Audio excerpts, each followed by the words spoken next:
Hello everyone, welcome to the ichimoku daily analysis for the S&P 500 for Wednesday, September 5th, 2012. Well, a continuation of the trend to the downside today. Previous day's trading we had a change of trend to the downside with the candle making a lower high and a lower low. Today no change of that trend because we've had in bar chart terms an inside day, and that's a candle where we've had a lower high but a higher low. So technically no continuation of that trend, but no change of trend, so the prior trend remains in force to the downside, a downtrend. But another very small bodied candle, and that's quite significant for this market. The previous day's trading we had a similar sized body for this candle, and a black body as well, so that tells us that today and the previous day the sellers made a very small amount of net bearish progress. It's certainly not the type of progress that you'd like to see them making in a downtrend. It does suggest that there is a possibility of a change of trend to the upside, but there are other factors limiting that I'll discuss in a minute. But this is a spinning top type candle, small body candle, with a larger shadow on the top and on the bottom. And the shadows on the top and the bottom denote price rejection from the areas that the market traded to at the high and the low. And for that reason, because there was price rejection on either end of the candle at the extent of the range in both directions, it's a candle of indecision. Now, if we look at where the price action was rejected from, it was this line that I've drawn, this dotted orange line, a previous area of resistance for this market. Previously, strong rejection from there. We can see the shadows on these candles. Then previously support, and we can see the shadows on these candles, and now it's turned back into resistance. So a very strong area of resistance for this market. It also coincides with resistance from the Tenkan-sen, the green line here, and one of the Ichimoku indicators. By the same token, we also have the shadow on the bottom of this candle, and we have upside price rejection from the 1400 round number, and that's been the dominant feature in this market for the previous month or so. This 1400 area of very, very strong support, and it's been tested on so many occasions. If we look at the candles here, the shadows on the bottom, as we test it down to this area, it's such an important level for this market. And once again, we've seen the sellers attempt to trade down to that level and find support there, and the sellers lost commitment down around there once again. Now, in terms of a slightly bigger picture, we can see a pattern forming here, and here we have a prior trend. Remember, with all patterns, we need a trend in place, and here's a strong first time frame uptrend and a strong second time frame uptrend in place, and here we have a wedge pattern in place. Now, these highs here in the pattern didn't quite make it up to the boundary, but a couple of days ago we were able to draw this upper boundary through here, and the lower boundary very well defined down through here. And it's a downward sloping wedge in an uptrend, and they tend to be continuation patterns to the upside. They continue in the direction of the prior uptrend that the market was in, so we do need to be aware of that and ready for a breakout. But these wedges can be reversal patterns as well, so we do need to watch the lower boundary, but they do tend to be continuation patterns.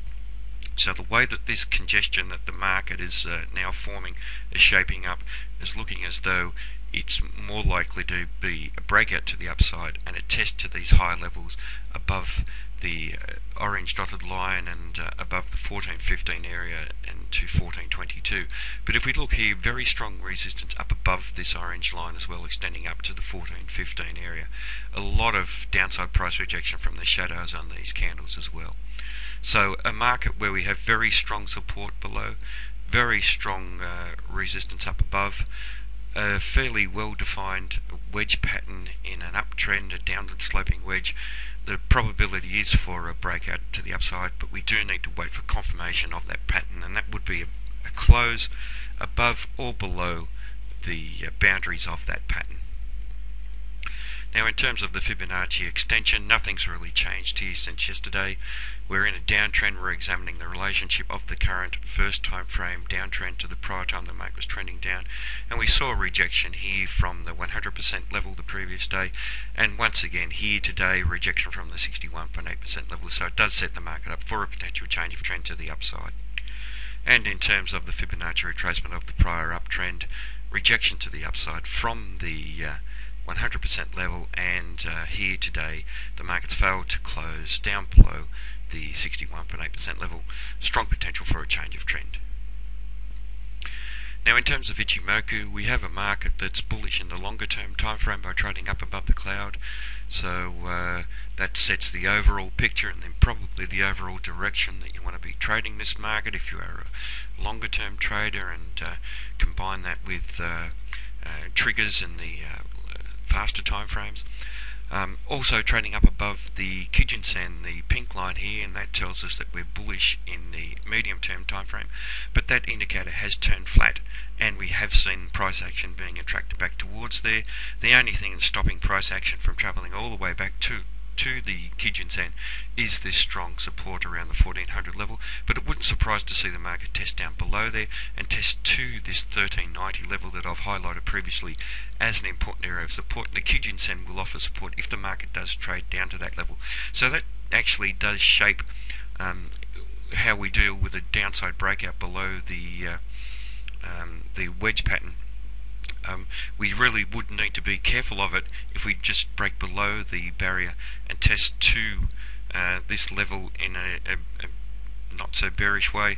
With the strong support down below, we wouldn't have a lot of confidence in downside break and any continuation of the trend, the breakout to the downside.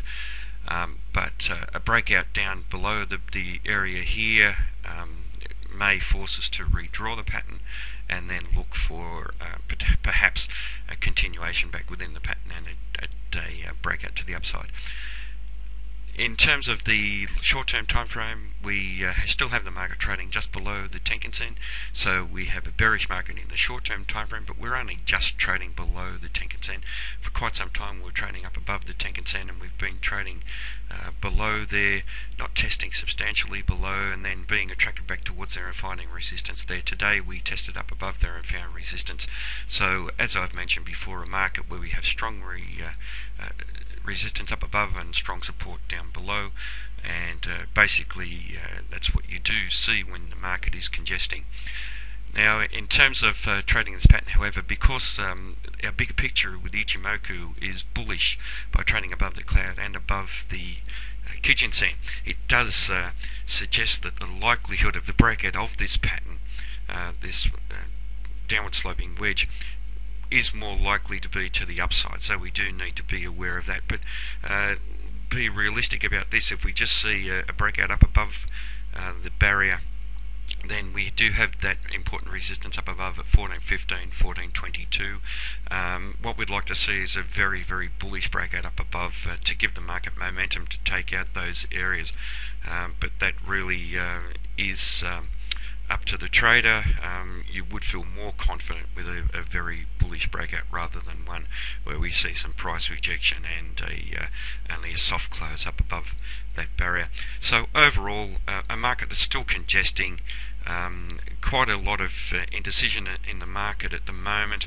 The higher time frames are supporting a market that will trade higher, but no evidence of that in the short time frame at the moment.